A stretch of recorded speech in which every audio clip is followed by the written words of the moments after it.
The following is an exclusive presentation of ESPN, the worldwide leader in sports. Times Square, where we celebrate the dropping of the ball each new year, ironically, is also where we toast football's most celebrated award. And tonight, 5 finalists dream of capturing the 75th Heisman Trophy. Tim Tebow knows his way here. He knows the pride of a Heisman. Colt McCoy came so close last year.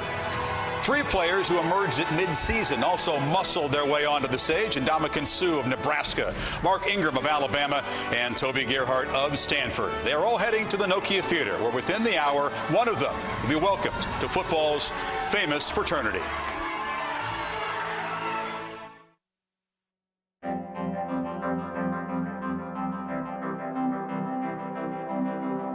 Well, when I see the Heisman Trophy, the thought that comes through my mind really is the hard work, dedication, determination, the commitment. Still to this day, when I get introduced to somewhere, it's Roger Staubach, former Heisman Trophy winner. People love to see the Heisman. They don't want to see Johnny Lander. They want to see the Heisman. And I think that's great. They say that big-time players make big-time plays in big-time games, and I believe that wholeheartedly. Great athlete, great competitor. In all things, John Cappelletti represents a Heisman Trophy winner. I'm proud of the fact that I'm with a group of guys that have the same experience and know what it's like to be at that level. Thank you with all my heart for giving me this trophy, and to my coaches and my teammates who made it possible for me to receive it. The reason I won the Heisman Trophy is because I was on some outstanding football teams. Guys who made me look good enough to win. It's not my trophies, but it's the members of the 1953 Notre Dame team. If it wasn't for them, I would have been just another guy walking the streets. You really have to become a team. And then this one person shines through, and lo and behold, you have a Heisman winner. Here's your ball game, folks. Unfortunate deep one for the end zone. Oh, he got it! He did it! Flutie did it! Touchdown! It is still looked at as the most prestigious award of any kind in sports is the Heisman Trophy. Being announced Heisman Trophy winner Desmond Howard never, ever, ever gets old. Just remember one thing, how you got here. Don't ever forget it. Be respectful of the trophy and be respectful of the fans that cheered you on. We care about each other. We care about the Heisman name. They're coming into a special group of people who are really doing their best to uphold the honor of the award. And folks, welcome to the Heisman Trophy presentation presented by Nissan. Certainly our honor here at ESPN to present this to you for a 16th season. We are inside the Nokia Theater.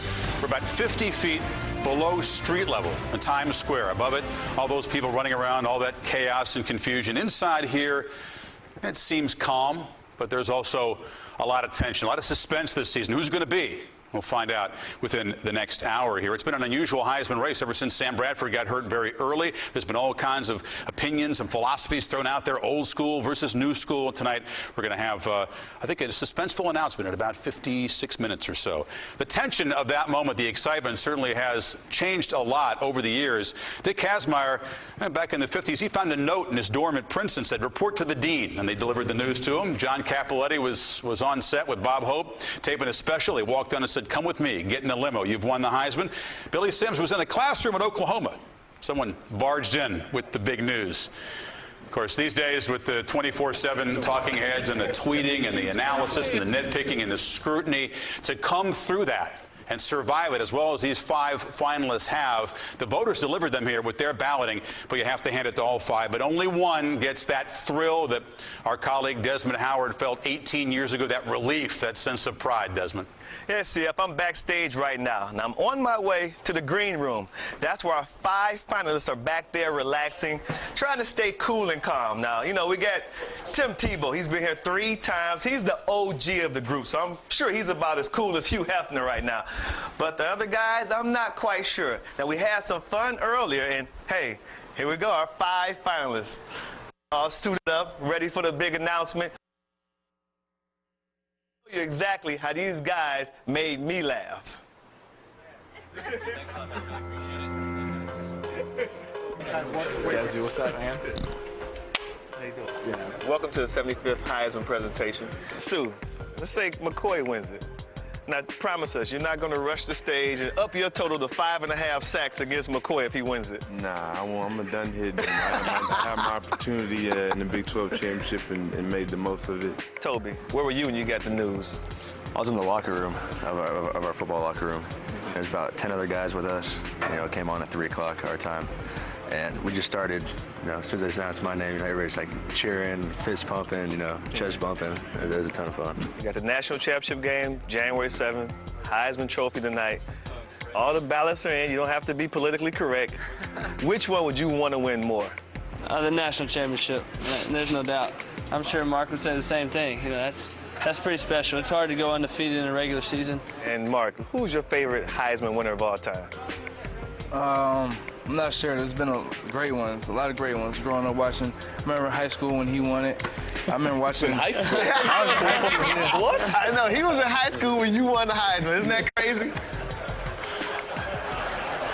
They get younger every year. Among the millions of kids, by the way, who copied Desmond Heisman pose, Toby admits that he used to do that in the family kitchen there, strike the pose to crack his mom up. Regional considerations could be very important in this vote, Kirk, as they were last year, the Southwest region in particular.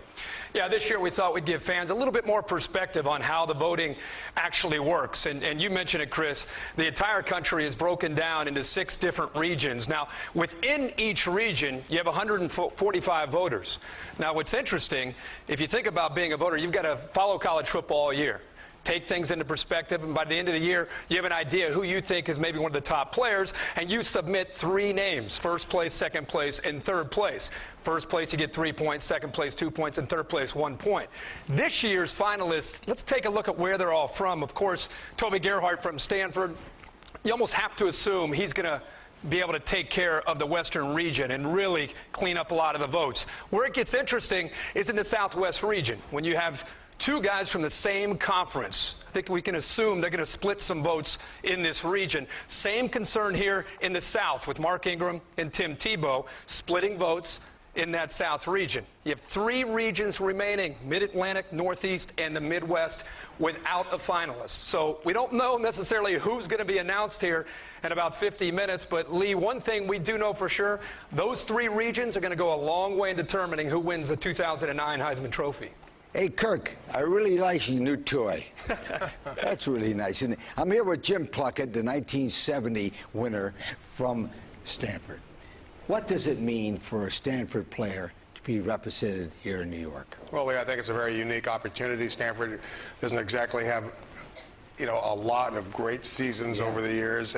Every once in a while they come across with great teams and great players, and Toby's one of those great players. But it doesn't happen very often, but when it does, I think they make a splash like Toby Gerhart has. Chris, this is the only Stanford Heisman Trophy winner. It is, Lee, and Toby's the first serious contender since another number 7, John Elway, ran second to Herschel Walker back in '82. So let's meet these 5 finalists, the leading rusher in the country, the senior running back from Stanford. Here's Toby Gerhart.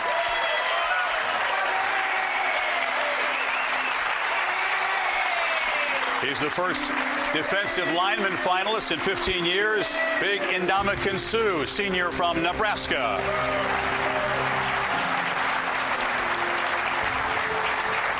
The all-time leader in career wins for a starting quarterback from Texas, senior Colt McCoy. Trying to become the 3rd sophomore in a row to win this award, and the first from Alabama, sophomore running back Mark Ingram. And he's back for a finalist for the 3rd time, the Heisman winner in '07, senior quarterback from Florida, Tim Tebow.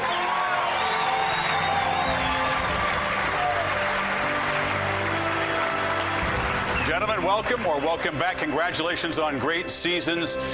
These 4 seniors will all soon graduate.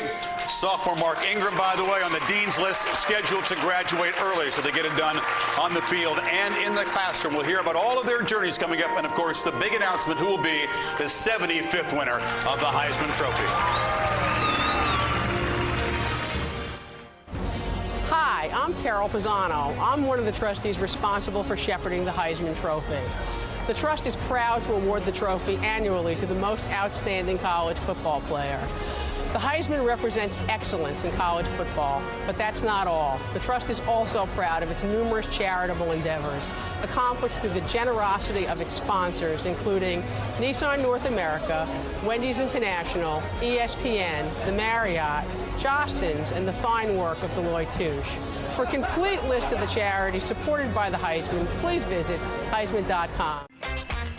Well, Jay Berwinger was a one-man gang for the University of Chicago Maroons. In 1935, Jay won the first Downtown Athletic Club trophy, renamed the Heisman a year later. The trophy sat on the floor as a doorstop in his Aunt Gussie's home.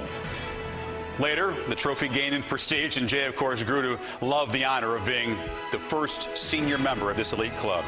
Quarter century later, the Heisman was a big deal, and on a gloomy Halloween night in the Bayou, LSU's Billy Cannon came to the rescue, the most scintillating, celebrated punt return in Southern history. Billy weaved through Ole Miss Rebels, the rendezvous with the end zone, and Heisman immortality. The 1959 vote was a landslide. Nothing tricky about it, Mr. Nixon. 25 years later, in '84, a play of equal impact just ended the Heisman debate. Doug Flutie conjured the impossible in the final seconds versus Miami to cap one of the most thrilling games ever. And amidst all the mayhem, Doug said he didn't know until 10 minutes later it was Gerard Phelan who made the catch. So Flutie and Cannon each enjoyed long, successful football careers. Each remains defined, though, by a single magical play. And so, folks, let's salute our silver and golden anniversary Heisman Trophy winners, Mr. Doug Flutie, Doug, and Mr. Billy Cannon. Welcome. Well, what defined the '09 race for voters? We're going to find out when the ballots are revealed. We know this, though. The journey of two of the finalists here included, early in their careers, really embarrassing seasons before their current coaches got there to turn things around. So here's Lee with Jim Harbaugh and Bo Pelini. Coach? Yes, Coach Harbaugh and Coach Pelini, glad to have you with us. Now, both of you men had players get in this race late. When did you know they had a chance to win the Heisman? I'll ask you.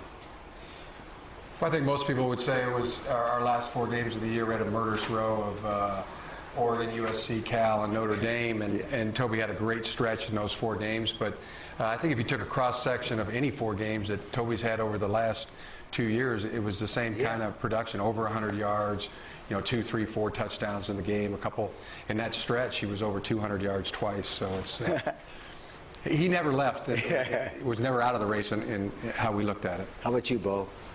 I've been asked about it all year long, and I've said all along I felt that if you talk about the one person in his position that's the best football player in the country, there was no question in my mind it was Ndamukong Suh. And I think that once you got into the Texas game against a great Texas football team and a big stage like that and the kind of performance he put on, I think he showed the world that he belongs here and that he truly is the best player in the country. And you don't always get that recognition when you're a defensive football player. Boy, you're not kidding. Chris, these are 2 young coaches that are going to be back here plenty of times before. All right, Lee, thank you. We can hope so. The '09 season was kind of defense-dominated, and certainly the dominant defender this year was Ndamukong Suh. He's hauled in 4 major awards already. Suh's tormenting of poor Colton, Texas, was so epic. On the eve of the Heisman balloting, it really helped reshape a lot of voters' thinking here. At 6'4", 302, he's the only defensive lineman in the country to lead his team in tackles, and Ndamukong has done it back-to-back years. Hold ground and control gaps. A demanding but basic mission. Going far above and beyond is where greatness lies. Suh disrupts or destroys plays by devastating blockers with upper body power, creating space, invading the backfield with nimble quickness, honed in his childhood sport, soccer. Blocking 3 kicks, breaking up 10 passes, instinctively patrolling throwing lanes. Suh can single-handedly seize control of games. Now, stats alone don't assess the damage done, but notice the Texas opponents had averaged 6.5 tackles for loss per game. Suh had 7 by himself. His 4.5 sacks more than doubled what entire teams were totaling against the Longhorns. This quarterback's nightmare is really the product of the American dream. His parents each followed a path from far away to Portland to pursue their education. They met, fell in love, had 2 kids, and named their son after his 7'3" great-grandfather. Ndamukong means house of spears in the Ngemba tribal tongue. He came to football late, but in the last 2 years has certainly grown to reach his enormous potential. Ndamukong Suh, what a presence. I'm just really proud of where I've come from. My dad's from Cameroon, my mom's from Jamaica, so take great pride in their heritage. My mom is very rich in background. I mean, I've been back to Jamaica, and I enjoyed my small amount of time that I did get a chance to get back there. My dad played professional soccer in Europe, was born in Douala, Cameroon, so I mean, he's straight from Cameroon and made his way over here for school on a merchant ship. Soccer was huge to me. That was really my first love of sports. I started when I was 3, and that's kind of really the only thing that I knew of. Ndamukong Suh throws him down. I think I kind of outgrew it, and I got a little frustrated with always getting called just because I'm a big guy. No yellow cards for knocking down guys in American football. I think he made the right career choice there. You know, Kirk in '94, Warren Sapp reminded us that statue back there, it's got a ball in his hands for a reason. It takes a great lineman to get here and get considered for this Heisman Trophy. Yeah, no doubt about that, Chris. And before we talk about being in the trenches and being here in New York City, as far as going back to Saturday night, you had a lot of people came up to me after that game and said that was one of the most dominating performances they've ever seen. When the ball left Colt's hand and landed out of bounds, just curious, what went through your mind when the ball landed? It was funny. I was actually just sitting there. I saw a bunch of my teammates rush the field, and I looked up to the clock, and it said 0-0. So I started to celebrate. But then, obviously, things changed, and the callers, with that, there was still a second left, and we had another play to play, and we didn't make a play to win. So that's what it's left at. The attitude of playing in the trenches, and it's been well documented that that's something we just don't see. How do you feel your presence just being here tonight could affect interior linemen and how they're viewed maybe in the future? Really just gives them a chance to keep working hard, doing what they're doing, do the best, listen to the coaches as I did, and the great staff that I have on the defense side of the ball and offensive side of the ball, because I played on both sides. But I mean, it's opportunity, and they have a great chance to be here again, and I'm glad to be a part of this, and I mean, it's a very humbling experience. Now, quarterbacks, running backs, receivers obviously get a lot of attention, a lot of hype, a lot of glamour. What's something that by playing in the trenches they've never experienced, that only people who would have an appreciation that have played in the trenches have maybe experienced? Just as different things that happen. And there's ways I can affect plays that I won't make that play. And that's what I try and do to help my teammates. And that's what my job was really to do this year, because I was kind of going to be that guy who had to do the dirty work and not make a name for himself. I already had my name for so far. So I had great guys around me, and Jared Crick, Pierre Allen, and Barry Turner, that I just wanted to make plays for me, and which they did. They did a great job of that, and which allowed me in turn to go after and lead this team in tackles. Congratulations on not just a great game against Texas. A lot of people have been talking about that game, but just a dominating entire season. Great job. Thank you very much. All right. Well, it was lights out for lots of people that Ndamukong tackled this year. He's expected to be back in New York in April. He is at or near the top of all those NFL draft boards. Well, the Texas Longhorns' mission was to atone for a season that fell 1 second short of perfection in Lubbock last year. Their dream remains alive because of that one final second in Dallas last week. As the leader, Colt McCoy has burdened himself with huge pressure to be perfect. There have been obstacles, a virus, thumb injury, kept quiet, and certainly frustrations. But there's a metaphor to be found for his response to all these challenges in the title of his favorite video game, Call to Duty. Whatever the mission, McCoy manned up. A game-saving tackle after a turnover, throwing his body at a defender's legs after being burned by a poor pass route. Precisely managing the moving parts until the Texas attack clicked. Or reverting to a dangerous runner when an arch rival drew the horns into a shootout. He would not be denied W after W. You know, Colt's 45 career wins as a starting quarterback is a record that could stand forever. He's also among the best ever in the 3 key categories: completion percentage, yards, and touchdowns. Well, records, 2 national titles, the first Heisman won by a sophomore, countless other awards. There was nothing left undone before the start of Tim Tebow's senior season. The Florida fairy tale sequel, well, it got rescripted by the Crimson Tide last week, but all year Tebow maintained a superb standard of play and undying respect from all who faced him, especially during his career's most frightening chapter. Brain against skull. A double impact. The season's single most chilling moment. But true to his vow, Tebow returned the next game. A gutsy journey through Death Valley. Answering the call, as always. Ever the target, Tebow took on the burden of the Gators' new grinded-out style. Still hammering to the end zone with fullback force, but also distributed with needed patience and precision. Tim leaves a legacy of leadership that will live forever. Yeah, leaves a footprint as a dual threat that's unmatched as well. In the history of major college quarterbacks, Tebow is #2 in career rushing touchdowns and #3 in passing efficiency, together in one player. Well, it's been fun, hasn't it, with Tebow and McCoy kind of sharing this 4-year era as quarterbacks, sharing a nice friendship, sharing a strong faith, and sharing a lineman-sized lunch the other day at a New York landmark where they grilled each other with the tough questions. If you finish, we made a mistake. So the second one is on the house. Oh my goodness. Whew. Child's portion. Yes. Do you like tomatoes? No, do you? I can't stand tomatoes, so I'm not going to finish my sandwich. Be honest. You're watching the SEC championship game last week, getting ready to play Nebraska. Who are you rooting for?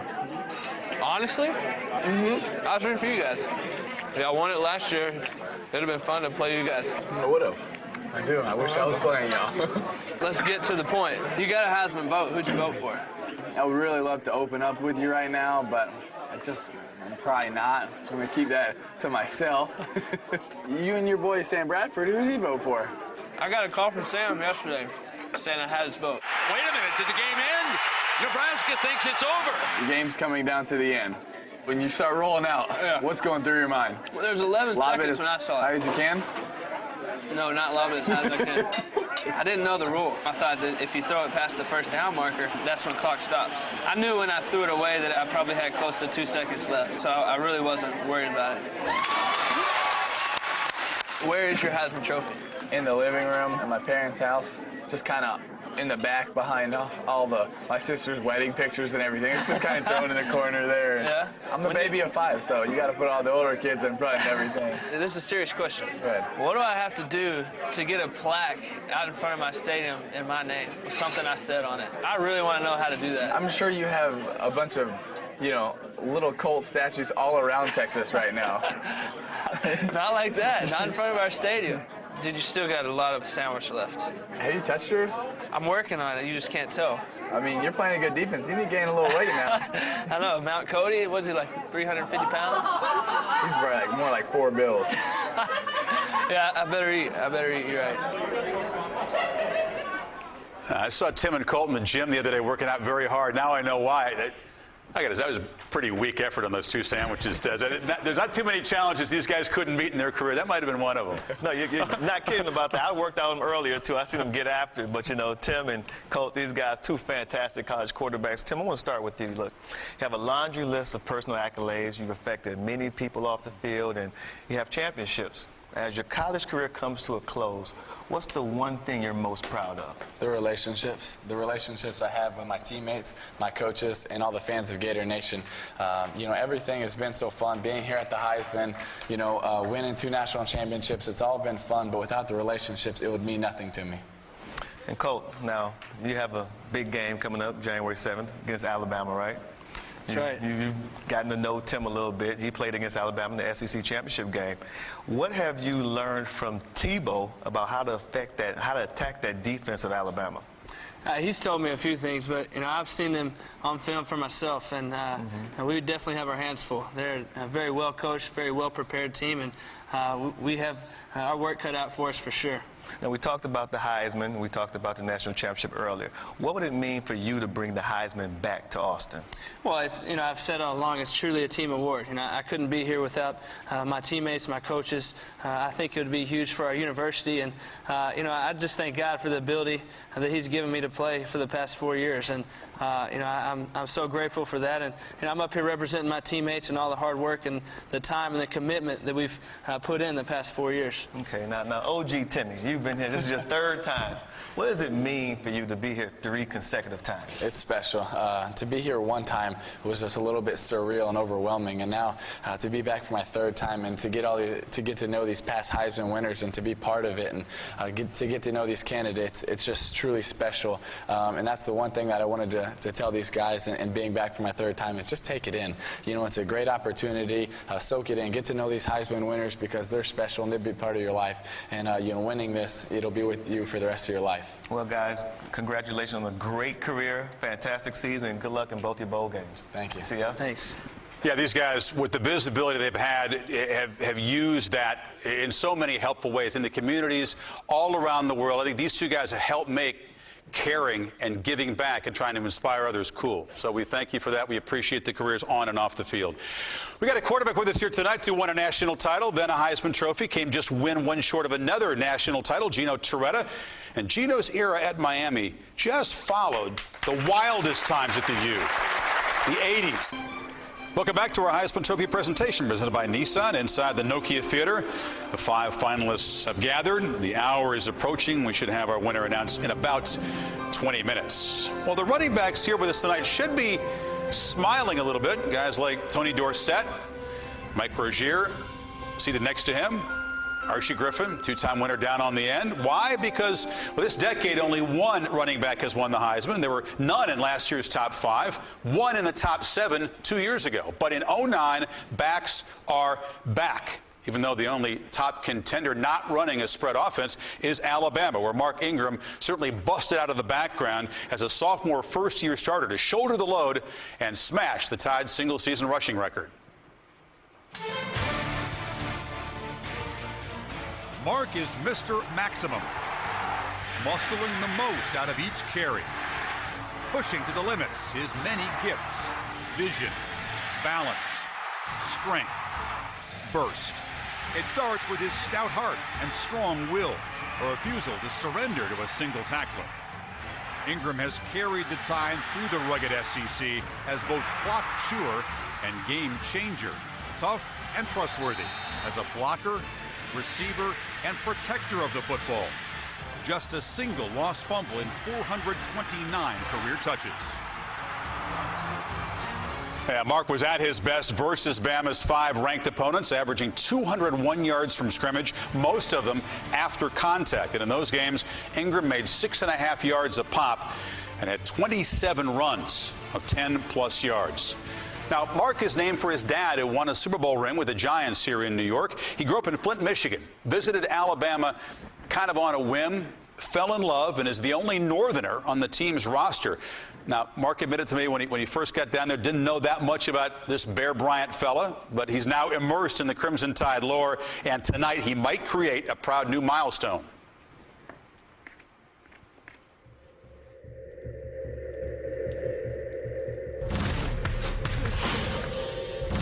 The high point of the season for me was the South Carolina game, that final drive where we ran numerous amount of plays out of the Wildcat, and then we finished it off with the toss in the end zone. They put the ball in my hands in a clutch situation, and I took advantage of that. Turns it upfield. He buries his head. He fights his way. He's in. Touchdown, Alabama. I love Family Guy and SpongeBob. I love to watch cartoons. Sometimes I like looking at the stars at night. When the stars are out, I like to find the Big Dipper. When the ball's snapped and I get the ball, I just hear noises, shh, pow, pow, and then I just see flashes of different colors of jerseys, and I just react to it. People ask me, what did I do, or what did I see? I really can't tell you what I see, because all I did was react. All the great players that have come through here, all the All-Americans, and there's not been one Heisman winner at Alabama. The fact that I have the opportunity to bring that trophy back to this program and back to the Alabama family and the coaches and the fans, I'd be really proud to do that for them. They're on pins and needles in the Crimson Tide Nation tonight. Just like Mark, Toby Gerhart was the focus of each opponent's preparation. They schemed and they obsessed trying to contain college football's busiest ball carrier. But each Saturday, Stanford's number 7 train left battered bodies and bruised egos in his wake. Relentless, tireless. With each churning, punishing run, Gerhart gains strength while weakening the will of his opponents. Physical power boosted by mental toughness and remarkable stamina. Toby leans and lowers his pads at impact, so defenders feel all 235 pounds. He has brute force coupled with big play burst and surprising agility. Hopping into holes, weaving through the secondary with an instinct for the end zone that's unmatched. A touchdown, Toby led the nation with 26 of them. He's also number 1 in rushing yards and carries of 10-plus yards, a whopping 50 of them. You should know that Toby attacks his approaching graduation with the same zeal that he attacks the end zone. He's taking 21 unit hours here at Stanford this season. That's insane when you're trying to play football. Took a final exam on Thursday morning, the same day they collected the Doak Walker Award. A 2-sport star on a campus better known for producing 18 Nobel laureates. I'm Toby Gerhart. Here comes Gerhart. Touchdown! And this is Stanford University in my eyes. All right, so this is the main entrance into campus. Right up ahead of us is the quad. We got the math corner. We had a math test last night where I didn't do too well. Up ahead, we have Hoover Tower, definitely the tallest building on campus. All right, so here is the intersection of death, as we call it, because quite often, people are wiping out. All right, so we are at Sunken Diamond, which is home of the Stanford baseball program. I've played 3 years out there in that corner out in left field. Toby Gerhart with the home run. My teammates made a nameplate for me. I guess now it's Tebow Gerhart. This is Stanford Stadium. My favorite place is right here, the end zone. We got there quite a few times. All right, so this is the Stanford Hall of Fame. Our sole Heisman Trophy winner, Jim Plunkett. It'd be nice, to have another trophy in here with my name on it. Toby's parents, Coach Todd and Lori Gerhart, a college professor. Boy, there's lots of proud parents in this room here tonight, Kurt. Yeah, moonlighting continues here in the back set, Chris. The one thing that's interesting, Mark, and looking at today is it's Mark Ingram Day in your hometown of Flint, Michigan. Very cool honor for you. A tough town, going through some tough times economically, obviously. What did you learn growing up in Flint that you think has helped you to succeed down in Tuscaloosa? Just to push throughout hard times. As long as you set your goals for yourself and push through them, nothing can stop you. Just set your goals high and aim for them, and don't let anybody knock you off track. And as long as you set your mind to something, you can accomplish it if you have the inner drive to do it. You've talked a lot about how your dad has been very responsible for you being here tonight and having such a great year this year. What's your message to your dad tonight? I know he's watching. It's just, I'll tell him thank you, that I love him to death. Sometimes when he was hard on me younger in life, I didn't understand why, but he would always tell me that I appreciate it later in life, and I really do, because it's helped me become a better football player, a better person, and I'm just very proud that he's my father. Toby, for you, we were just talking 1-11 your freshman year to a great year this year. Jim Harbaugh has done such a tremendous job in turning that program around. In your mind, what's the difference from that freshman year as a team to where you are now in New York City and your team had such a great year? I'd say the passion for the game. Coach Harbaugh has just brought in this love. It seemed to not be there my freshman year. And as he's been there the past 3 years, we've continued to get better and better. He tells us to approach each game to be physical, and I think we've done that. And as a result, we're 8-4 and going to a bowl game for the first time in 8 years. To hear that you play baseball and also football, it's not like you just pick up and play a little baseball. You guys go to Omaha almost every single year, and you're a great player playing baseball. Can you talk about the challenges of being a two-sport athlete today, and what allowed you to get through that, along with carrying 21 hours, it seems like, per semester? Time management. I mean, I could just harbor on that. But, it's just being committed to everything, to football, to baseball, and to school. And you got to balance your time. Be at each place when you can. Don't take time off. And just soak it up, enjoy it, meet with the coaches in your free time, and just learn the system. But I mean, I've had a great time doing it, and I wouldn't change a thing about it. Congratulations to you, and also Mark to you. All right, Chris? Boy, just as solid a guys as they are solid football players, a tremendous character for all 5 of these finalists. Toby and Mark said they would be relaxed here tonight, wouldn't be nervous. I don't believe it. The big announcement's coming very soon. Only one of these 5 finalists can be the 75th Heisman Trophy winner, so it's time to call to the stage. The former Heisman winners are with us tonight. An excellent turnout. Guys, make your way up here. We'll join the circle behind me here, and very soon we will welcome in the winner of this year's Heisman Trophy. 5 worthy finalists, all kinds of opinions from the 920-some voters around the country, but only one of them will join this very famous roll call that began way back in 1935 with Jay Berwanger and stretched to 2008. And Sam Bradford. The announcement next from New York City.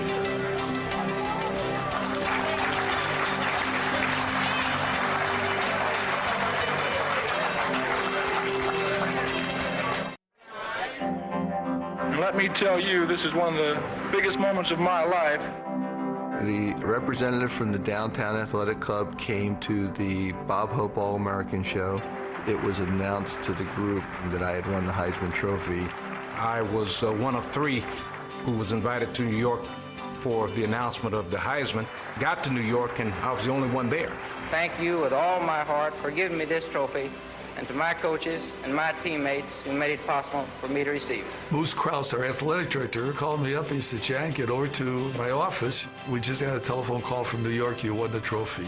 If it wasn't for the cooperation of my team and the coaches, I wouldn't be able to receive such an honor. I was in class, and a guy ran in and said that you just been announced that you was a winner of the 1978 Heisman Trophy winner. Well, I didn't leave. I had a professor who didn't care anything about athletes. So I stayed until that class was over with. We care about each other. We care about the Heisman name. They're coming into a special group of people who are really doing their best to uphold the honor of the award.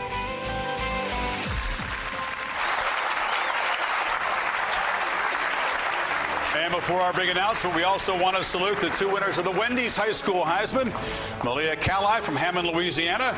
Kyle Pollock from Wiggins, Colorado. Both 3 sports stars and great students. Congratulations.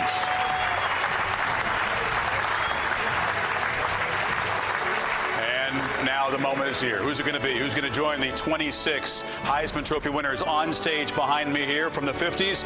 Dick Kazmaier, John Latner, Howard Hopalong Cassidy, Paul Hornung, John David Crow, and Billy Cannon, his golden anniversary year. From the 60s, Gary Beeben.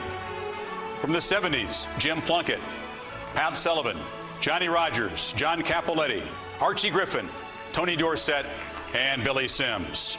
From the 80s, George Rogers, Mike Rozier, Doug Flutie, his silver anniversary season, and Tim Brown. And from the 90s, Desmond Howard, Gino Torretta, Charlie Ward, Rashawn Salam, Danny Werfel, and Ron Dane.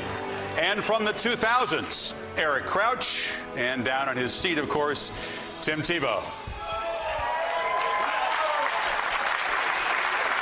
It's a great turnout. They are almost as eager as these 5 finalists to find out who will join this club. So we bring on the Heisman Trophy trustee, Mike Comerford, for the big announcement. Mike?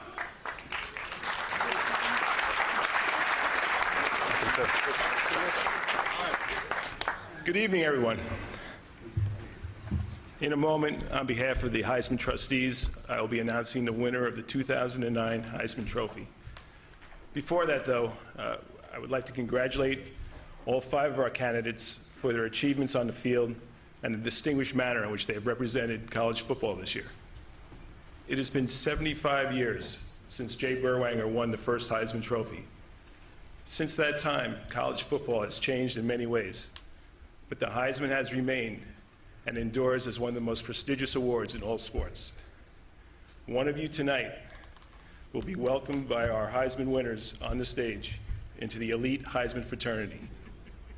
From now on, your name will be followed by the words, Heisman Trophy winner. And so, here it is. In the closest race ever, the 2009 Heisman Trophy is awarded to Mark Ingram of the University of Alabama.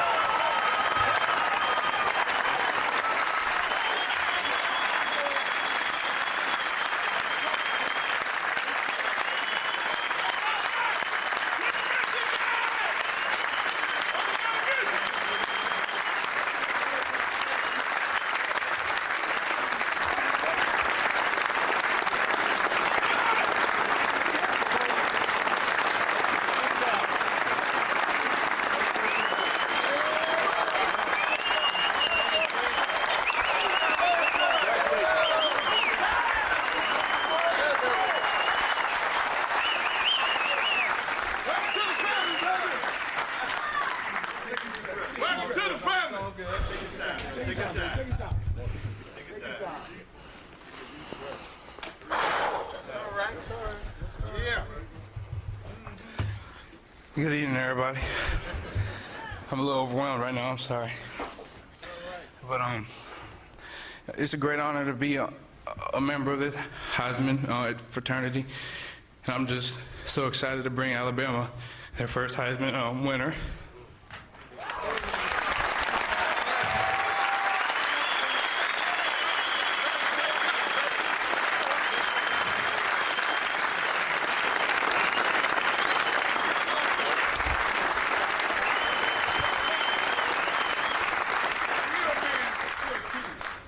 First and foremost, I'd like to thank God. I'm so blessed, and without him, I wouldn't been able to accomplish this. And I'd like to thank my family, my mother and my grandparents are sitting right there. My father has been a great influence on my life, and I love him to death. All my aunts and uncles, my sisters. I'd like to thank my teammates. It truly is a team award, and they've had a tremendous amount to do with my success, and I just want to thank all of them, especially the offensive line. Thank my coaches for being here, Coach Saban and his wife, Miss Terry, Coach McElwain, our offensive coordinator, and running back coach Burton Burns. I'd also like to thank our intern, Cedric Irvin, for being there for me, being my eyes on the field. He's been there for me since day one he's been there. I'd also like to thank President Dr. Witt for coming to support me, and Athletic Director Mal Moore. I'd like to thank all our SIDs, Jeff Puritan and Josh. They've helped made this a lot easier for me, this whole transition. The strength coach, Coach Cochran, and all his staff have had a lot to do with my success. And I want to thank the trainers and all of the teachers at our school, because they're important too.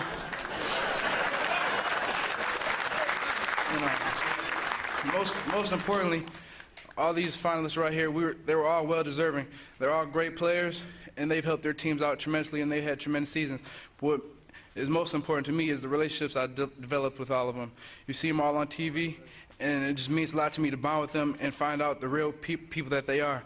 And we've developed relationships in Orlando in these past 2 days that I will cherish for the rest of my life. And I'm really looking forward to being a part of the Heisman family, and just thank you.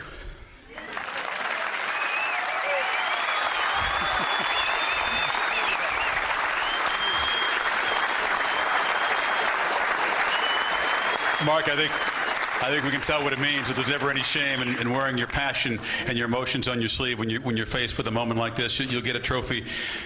You're just like this, and you said what it means. Your portrait's going to be up here forever. So with all the championships and all the All-Americans, Bama now has a Heisman Trophy winner. You felt the pressure. You felt the pressure of that, didn't you? They brought it up a lot down in Tuscaloosa this season. Yeah, just everybody that's in the Alabama family has been having my back, supporting me. I'm walking to class, students just flashing me the Heisman pose, and just just people back in Flint supporting me, telling me that they were praying for me, that they supported me, and I was a winner. No matter what happened, it was just real important to me.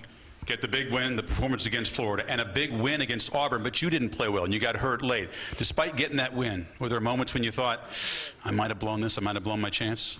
It was in the back of my head, but the most important thing to me was that we got that win. I didn't have the best game ever, but I contributed in a different way. The passing game opened up, and Trent had a great game, and the whole offense just stepped up, and they put together a great drive, and I'm just so proud of all of our teammates because we've had a great season. Next up, against Colt McCoy in Texas in the BCS National Championship game in January. You ready for this? Ready to handle the extra weight of this? It weighs 25 pounds. It can feel a lot heavier when you have to carry it. Oh, I'm happy. Why don't you pick it up? Give it a test drive. Mark Ingram, the third straight sophomore to win the Heisman and the first ever player from Alabama. And as we said, it was the closest race ever. Just 28 points. Mark Ingram separating Toby Gerhart, who ran second place. That's much closer than the Bo Jackson Chuck Long race back in 1985. Kirk, let's check out some of the regional aspects to this. Yeah, we talked about at the beginning of the broadcast, Chris, how important the three regions that didn't have a finalist, how that would turn out to be. And in fact, that's exactly where Mark Ingram ended up winning the Heisman Trophy. If you look at the Midwest, you can see Mark Ingram first, Toby Gerhart finishing second. I'm going to hope that I can figure this out. You go back to the Mid-Atlantic. Again, Ingram wins the Mid-Atlantic. Gerhart finishes second. And the same thing could be said for the final region in the Northeast, Mark Ingram making a statement all across the country, and especially turned out in the 3 regions where we did not have a finalist. Ingram just edging out Toby Gerhardt. And as far as the Southwest and the South, the votes were split. Sue ended up winning the Southwest, and in the South, Mark Ingram won there as well. And Ndamukong Suh made a big statement for defensive players. He had the most points ever this year for a 4th-place finisher. So there it is, your final tally. Mark Ingram in the closest Heisman vote ever. And I want the fraternity members to welcome in Mark. They enjoyed your emotional speech, and now you get to know these guys and be a part of this group forever. Tim Tebow, come on up.